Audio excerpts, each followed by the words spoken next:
అంగన్వాడీలను ప్రభుత్వ ఉద్యోగులుగా గుర్తించాలని సిఐటియు ప్రకాశం జిల్లా ఉపాధ్యక్షులు జీవి కొండారెడ్డి డిమాండ్ చేశారు. దర్శిపట్నంలోని ఐసిడిఎస్ ప్రాజెక్టు కార్యాలయం ఎదుట 21 రోజులుగా కొనసాగుతున్న అంగన్వాడీల ఆందోళనకు ఆయన మద్దతు తెలిపారు.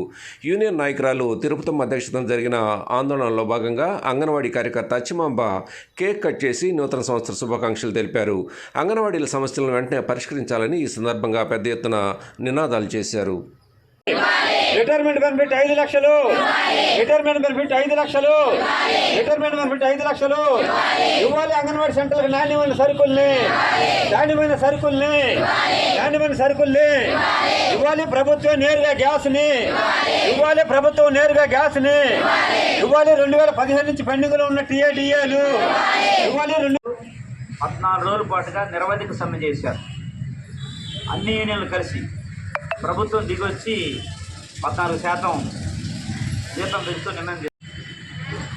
ఆ సమ్మెకి ఈ సమ్మెకి పోలికున్న తేడా అంతకంటే గౌరవమైన సమ్మె మీద జయప్రదం చేయండి సమ్మెని, జయప్రదం చేయండి సమ్మెని, జయప్రదం చేయండి సమ్మెని.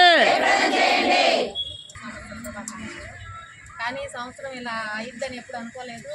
కొన్ని రోజులు చేసిన తర్వాత అయినా కొత్త సంవత్సరానికైనా మంచి శుభవార్త వచ్చిట్లే హ్యాపీగా ఉంటాం అనుకున్నాము. కానీ గవర్నమెంట్ అలా దిగి రాకుండా మమ్మల్ని ఇంకా కష్టపెడుతుంది. ఇప్పటి నుంచి అయినా మాకు మంచి రోజులు వస్తాయని ఆశిస్తున్నాము.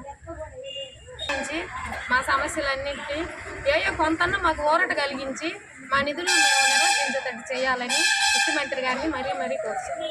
కనీస వేతనం 26,000 ఇవ్వాలి.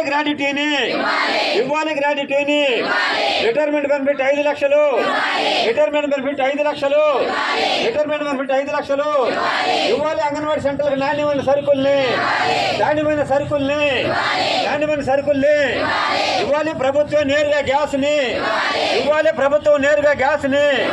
ఇవ్వాలి. 2015 నుంచి పెండింగ్లో ఉన్న టీఏడీఏలు ఇవ్వాలి. 2015 నుంచి పెండింగ్లో ఉన్న టీఏడీఏలు ఇవ్వాలి. ప్రమాద బీమా సౌకర్యం